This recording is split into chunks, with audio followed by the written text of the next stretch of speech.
Yo tout le monde, j'espère que vous allez bien les amis. Moi ça va nickel parce que regardez où je suis, c'est magnifique. On est aujourd'hui, bon logiquement ici il y a des vignes. Là elles sont pas là malheureusement. Et en fait juste derrière ici, tu as le lac bleu de Léognan qui est magnifique. Malheureusement, je ne te filme pas au lac bleu aujourd'hui parce qu'il y a une vidéo qui sortira prochainement qui sera filmée au lac bleu. Donc j'ai changé un peu de décor tu vois. Et aujourd'hui de quoi on va parler? Aujourd'hui, je vais te parler d'un truc. Je vais te parler finalement de mon bilan de 3 mois de YouTube. Qu'est-ce que ça m'a apporté? Et qu'est-ce que ça peut aussi t'apporter de peut-être créer une chaîne YouTube? Parce que je sais que parmi mes abonnés, il y en a quelques-uns qui ont une chaîne YouTube. Donc franchement, dédicace à vous si vous avez une chaîne YouTube les gars et les filles. Bon courage, vous allez réussir, vous allez cartonner, je vous souhaite que du plus. Et pour toutes les personnes qui n'ont pas de chaîne YouTube, je vais vous parler d'un peu ce que ça fait d'avoir une petite chaîne YouTube au bout de 3 mois et qu'est-ce que ça t'apporte réellement et qu'est-ce que ça pourrait potentiellement t'apporter. Alors, j'ai pas travaillé cette vidéo donc il n'y a pas réellement de points précis. J'ai juste 2-3 idées que je veux vraiment développer avec vous sur ce que ça m'a apporté. Et après, on fera de l'impro. Enfin, c'est déjà de l'impro, mais de toute façon, tu connais, c'est tout le temps de l'impro. Mais après, on fera un peu. Peut-être on ira danser, peut-être on ira au cheval. On verra. Ça, c'est toujours quand tu tournes une vidéo, il y a toujours un compte pour t'appeler. Ça. Donc on va vite raccrocher. Ça les amis, c'est les inconvénients du direct. Brigitte, super. Et en plus ça m'énerve encore plus quand c'est des numéros où tu vois pas. Regarde, toi je t'affiche, tu vois. Son numéro, appelez-le et dites-lui de plus jamais m'appeler. Donc pour le coup, on y est, on est parti. Aujourd'hui, je te fais cette vidéo pour faire mon bilan des 3 mois comme je t'ai dit. La première chose que ça m'a apporté YouTube, c'est qu'à travers cette chaîne YouTube, j'ai trouvé une réelle passion. Donc, franchement, je te jure, c'est un truc de ouf. C'est-à-dire que le premier mois de YouTube, j'ai bien aimé, mais en même temps, vu qu'il n'y avait personne qui regardait, il n'y avait aucune interaction et tout, bah ça me motivait, mais parce que je voulais rien lâcher et tout, mais je me disais, waouh, c'est dommage, je me dis, j'aurais jamais d'interaction en fait. J'étais persuadé que le premier mois de YouTube, ça allait suivre comme ça pendant 3-4 mois après en fait. Et je me suis rendu compte que non, pas du tout. Et le deuxième mois, tu vois, là, j'ai vu qu'il y a des personnes qui commençaient à commenter, à interagir. Et là, je me suis dit, waouh! En fait, j'ai découvert le truc. J'ai dit, waouh, mais en fait, il y a des personnes qui commentent et tout. Donc là, j'ai commencé vraiment à apprécier la chose et vraiment à m'investir un peu beaucoup plus. Et troisième mois, là, j'ai vraiment commencé à kiffer parce que je me suis dit, en fait, Julien, fais des vidéos qui te plaisent. À la base, je voulais faire des vidéos, tu vois, pour essayer un peu de toucher du monde. Pour me dire, voilà, bah, au moins, il y a beaucoup de personnes qui vont regarder mes vidéos. Donc, tu vas faire des vidéos sur ce sujet revu et revu, sur ça et ça. Alors qu'en réalité, ce n'était pas des sujets qui me plaisaient tant que ça, tu vois. Aujourd'hui, je te dis les sujets qui me plaisent vraiment et de toute façon, je te les dirai en fin de vidéo. Donc, je vais te dire les sujets qu'on va développer sur la chaîne YouTube et tout ce qu'on va un peu virer. On verra ça en fin de vidéo. Mais en tout cas, voilà, je me suis rendu compte finalement que au bout de 2 mois, que je commençais vraiment à kiffer ça, c'est-à-dire que même durant mes cours de marketing, bon ça c'est pas bien. J'espère que j'ai pas mes professeurs qui passent par là, sinon ils vont me dire, ils vont m'éclater dès lundi prochain. Donc un truc que j'ai fait et qui n'est pas à faire bien entendu si tu es étudiant, c'est que souvent tu vois quand on fait un cours un peu inintéressant et tout, je me mets, parce qu'on a les Mac, donc on a des super ordi, donc je me mets sur le Mac et là je commence à travailler sur les sujets de vidéos que je pourrais réaliser, tu vois. À faire déjà les miniatures, à faire tout ça, à faire les descriptions et à me dire voilà, on va faire ça. Et à côté, il y a mon pote, à côté j'ai un pote qui est développeur et lui qui est en train de faire des sites internet, tu vois. Donc on est tout au bout de la salle pour t'expliquer. Genre t'as le prof, là t'as plein d'élèves et nous on est là, on est à 2 ici. On suit les cours, tu vois. Mais dès que c'est un cours que soit on connaît ce qu'il va nous dire, enfin soit on sait ce qu'il va nous dire, soit pour le coup c'est pas forcément intéressant, on se dit bon, toi tu travailles, tu codes, tu fais ton site web et moi je travaille sur ma chaîne YouTube. C'est pas à refaire les amis, bien entendu. Mais voilà, je me suis rendu compte que j'ai commencé même à travailler sur ma chaîne YouTube quand j'étais à l'école, tu vois, et je me suis dit là, ouais, c'est vraiment que tu commences à kiffer le truc. Et aujourd'hui, clairement, c'est un rendez-vous immanquable. Les 2 vidéos par semaine, je ne peux pas les faire. Parce qu'en fait, ça me rend heureux et j'aime trop communiquer avec vous. Et le seul moyen que je peux pour communiquer avec vous, finalement, c'est surtout cette chaîne YouTube. Par contre, tu vois, j'aurai comme projet après de vous rencontrer, mais ça sera un point qu'on va voir aussi après. Donc ça, c'est vraiment le premier point. C'est vraiment la passion pour YouTube, pour déjà la vidéo, pour le montage, c'est super cool. Bon, même si mon montage, tu vois, aujourd'hui, il n'y en a pas, c'est ultra simple. Bah, ça me plaît quand même de faire ça parce que je suis obligé de le mettre dans le logiciel de montage pour faire la synchronisation du son et tout le bordel. Mais ça me plaît grave, tu vois. Travailler sur la miniature, je la fais avec Photoshop. Ça, je kiffe faire les descriptions. Je fais les sous-titres aussi. Donc pas toutes les vidéos, mais il y a certaines vidéos, je fais carrément les sous-titres. Là, je me dis, ah, tu sais quoi, allez, on fait les sous-titres. Et en plus, une vidéo de sous-titres, franchement, quand ça dure 15 minutes, une vidéo, il y en a pour 1 heure de sous-titres. Parce que Google, la correction automatique qu'il te met, c'est clairement une catastrophe. Alors, ensuite, donc là, on a vu le premier point. Premier point, je kiffe YouTube, c'est vraiment un truc de ouf, donc on va continuer longtemps avec. La deuxième chose, et qui est certainement la plus importante, enfin une des plus importantes, c'est que je me suis rendu compte que j'étais pas quelqu'un forcément de très bizarre, de chelou. En fait, toute ma vie, je me suis persuadé que j'étais quelqu'un de très bizarre, très différent de tout le monde. Et à me dire, en fait, non, moi, je suis clairement, il n'y a personne de comme moi, tout le monde est différent, quoi. Et je trouvais ça ultra bizarre. Et même moi, je me disais, purée, Julien, c'est chiant parce que même pour te mettre avec quelqu'un ou trouver vraiment des amis vraiment réels, tu vois, j'ai déjà des potes et j'ai plein de potes et tout, mais je me suis dit, pour trouver des amis réels ou même une copine, tu vois, c'est dur avec un peu ma manière de penser. C'est-à-dire que je pense à des trucs, les gens, il y en a plein, ils en ont rien à foutre. Tu vois. Je pense à des trucs, à des sujets philosophiques. Des fois, je me mets devant la nature et je pense à la nature, tu vois. Et t'en as, ils disent, oh, mais toi, t'es un malade mental, mec. Ou pareil, tu vois, je vais camper en décembre au bord du lac, tout seul. Pareil, tu vois, va dire ça à quelqu'un. Il y en a plein, ils vont dire, ah, c'est cool. La majorité, ils vont dire, mais toi, t'as un pet au casque. Et moi, tu vois, c'est des trucs qui me plaisent, ça. Donc je me disais, je suis tellement bizarre que ça va être compliqué de trouver quelqu'un et même de me faire de nouveaux potes en fait. Et en fait, je me suis rendu compte de deux choses. C'est que premièrement, en fait, je suis pas du tout bizarre, ou du moins, je suis peut-être plus bizarre que la norme, ça certainement. Mais en tout cas, je suis pas quelqu'un de extrême, tu vois, en me disant, ouais, je suis extra chelou, il y a personne, je suis un extraterrestre. Non, non, non, il y a plein de gens en fait comme moi. Et d'ailleurs, quand j'interagis avec vous en message ou en commentaire ou même par les mails, je me rends compte qu'on est plein finalement à être un peu comme ça, quoi. On est plein à penser à des trucs, les gens ils en ont rien à foutre, pardon pour l'insulte, et nous on est là en train de penser à des choses, tu vois, un peu chelou, on se dit ouais mais ça, qu'est-ce qu'on peut faire avec ça et tout, alors que la majorité des gens, tu vois, ils s'en foutent complètement.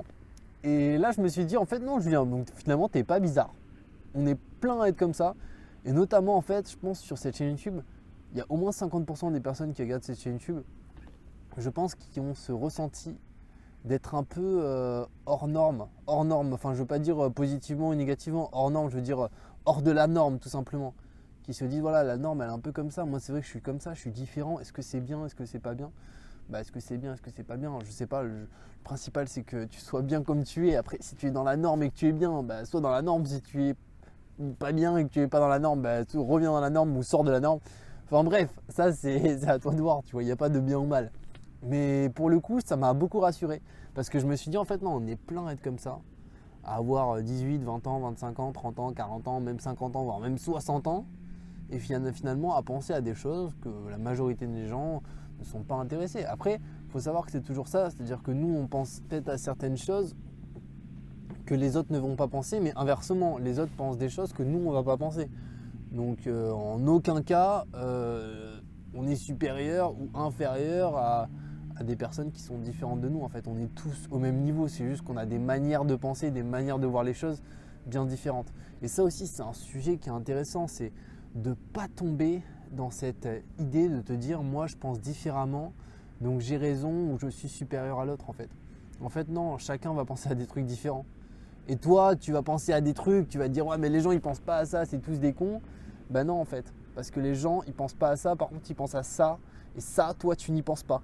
Donc, il faut faire gaffe à ça. Enfin, parce que je sais que moi, je suis souvent tombé là-dedans, tu vois, un peu dans les extrêmes en me disant « ouais, mais moi, je pense à ça, les gens, ils y pensent pas, ils sont inconscients ». Non, non, Julien, ils sont pas inconscients. C'est juste que les gens, pendant que toi, tu penses à ça, eux, ils pensent à ça. Et ce qu'ils pensent, eux, c'est plus intéressant que ce que tu penses, Julien, tu vois. Donc ça, bon, c'est un autre débat. Je m'emporte. Là, on parle du bilan 3 mois de chaîne YouTube. Donc pour le coup, voilà, ça c'est un point qui est super important, c'est que je me suis rendu compte que ouais, il y a vraiment des personnes qui me ressemblent. Et franchement, un de mes rêves, bon ça sera un troisième point, on va en rester là pour l'instant. Donc vraiment, ouais, il y a des personnes qui me ressemblent et je me suis dit waouh, c'est trop cool, on va pouvoir interagir avec plein de personnes, les personnes on va commenter, on va faire des voyages en caravane, on va faire des voyages à la plage, enfin ça pas encore, mais ça va arriver. Et d'ailleurs aussi un des points plus importants, c'est que j'ai beaucoup plus de joie de vivre depuis que j'ai cette chaîne YouTube. Bon, de base, j'ai toujours de la joie de vivre, enfin du moins j'essaye. Il y a des moments, tu vois, où je fais la gueule, oui, ça m'arrive. Hein. Mais de base, j'essaye vraiment d'avoir de la joie de vivre parce que je pense que c'est super important. Hein. Quand tu es en pleine santé, quand tu vas bien, quand tu n'as pas trop de problèmes, bah, d'avoir le sourire, c'est cool. Même si je t'avoue que dans le tram, je fais la gueule, clairement, parce qu'en fait, je veux pas qu'on discute avec moi. Je veux juste qu'on me laisse tranquille. Je lis mon petit livre, tu vois, ou j'écoute mes écouteurs. On me laisse tranquille. Donc oui, j'avoue, dans le tram, je fais complètement la gueule. C'est une de mes stratégies. Vous pouvez la copier, elle est très efficace. Personne ne va venir vous parler. Mais à part ça, dans le monde de tous les jours, dans le monde avec les amis, avec les profs et tout, avoir de la joie de vivre, c'est super intéressant. Et d'ailleurs, on change encore de sujet, mais c'est intéressant. J'ai un prof de développement web qui clairement est mon meilleur prof parce que c'est un développeur, mais ce prof a de l'humour, mais il nous fait rigoler toute la journée. Et genre c'est tellement important d'avoir de l'humour, déjà pour avoir un bon rapport avec les autres, c'est-à-dire que quand tu as de l'humour finalement, bah, tu as beaucoup plus de personnes qui vont venir vers toi et qui vont te kiffer parce que tu es drôle et même tu es attachant et tout. Et genre mon prof de dev, en plus, il a une voix super aiguë et tout, mais il est tellement drôle, il est tellement gentil qu'on l'adore ce prof. Et d'ailleurs, en fait, il s'appelle Guillaume. Et d'ailleurs, là, pour Nouvel An, enfin, pour la rentrée, là, nous, on est rentré le 2, je crois que c'était jeudi. Ouais, on est rentré jeudi 2 ou jeudi 1er. Mais pour le coup, il y a eu un truc de ouf, c'est qu'il y a une meuf de ma classe, elle est venue lui faire un câlin, elle lui a dit « Ouais, Guigui, je t'aime !» Enfin bref, tout ça pour te dire que avoir de l'humour, c'est super important. Et d'ailleurs, ce prof, il est tellement apprécié par tout le monde que je pense que ouais, il va se faire une réputation vraiment de dingue, quoi, tu vois. Donc c'est super important. Bon là, je sais pas pourquoi je suis parti sur l'humour. Mais à la base, on était sur la joie de vivre. Que oui, je pense qu'il faut de la joie de vivre, c'est quand même super important parce que de faire la gueule, c'est triste. Après, il y a des moments où on fait la gueule où ça va pas bien et je pense que c'est tout le monde. Mais il faut essayer de limiter ces moments et vraiment se rappeler qu'on a de la chance parce que là, regardez les amis. Là, on est en quoi? On est en janvier, il fait beau. Est-ce qu'on est malade? On n'est pas malade. Est-ce qu'on est beau? Bon, vite fait. Est-ce qu'on a les dents blanches? Presque. Est-ce que... Voilà, tout va bien. Tout va bien les amis. Donc, j'ai postillonné sur la caméra. Attends. Alors ça, c'est une excluant. Je crois que c'est la première fois que je postillonne aussi fort sur la caméra. Donc ça les amis, c'était les deux premiers points. Oula, 12 minutes, moi il faut que je me dépêche, je prends tout votre temps. Hein. Là vous êtes en train de vous dire, Julien, tu commences à être relou. Tu nous prends tout notre temps, on doit aller bouffer, s'il te plaît fais vite. J'en finis. Une chose qui est importante, c'est que moi, j'ai comme projet les amis, de vous rencontrer dans pas longtemps. J'aimerais vraiment vous rencontrer, bon là c'est vrai, il y a trop peu de personnes, donc il n'y a personne, imaginons en Gironde ou même en Ile-de-France, parce que je peux aller en Ile-de-France, mais il n'y a personne que je pourrais rencontrer. Mais ça sera un projet que j'ai parce que je ne sais pas si tu connais le youtubeur Tony et ses pensées, mais j'aime bien son personnage parce que lui il rencontre souvent ses abonnés dans des parcs et je trouve ça assez cool, tu vois. Donc ça c'est un projet que j'aimerais faire, donc peut-être l'hiver prochain ou cet été, non cet été je pars en Thaïlande, les amis, on va filmer ça, vous allez kiffer. Et d'ailleurs je vais partir avec ce sac à dos là, tac, je sais pas si vous voyez, on va partir avec ce gros sac à dos. Et ça va être trop cool. Après, je sais pas trop comment je vais me démerder en Thaïlande pour faire le montage vidéo, étant donné que j'ai qu'un petit ordi portable qui me permet pas de faire le montage. Et j'ai que la tour à la maison, mais bon, je peux pas emmener la tour dans le sac, ça passera pas à la douane, c'est sûr. Donc on verra. Bon, cet été non, mais peut-être l'hiver prochain. Franchement, l'hiver prochain, ça serait cool. Et d'ailleurs, je vais essayer de faire une chose aussi, c'est peut-être d'intégrer des personnes dans mes vidéos. Ça pourrait être sympa. Et donc clairement, si tu aimerais faire une vidéo, une collaboration, que tu aies peu d'abonnés, pas d'abonnés, on s'en fout. On n'est pas...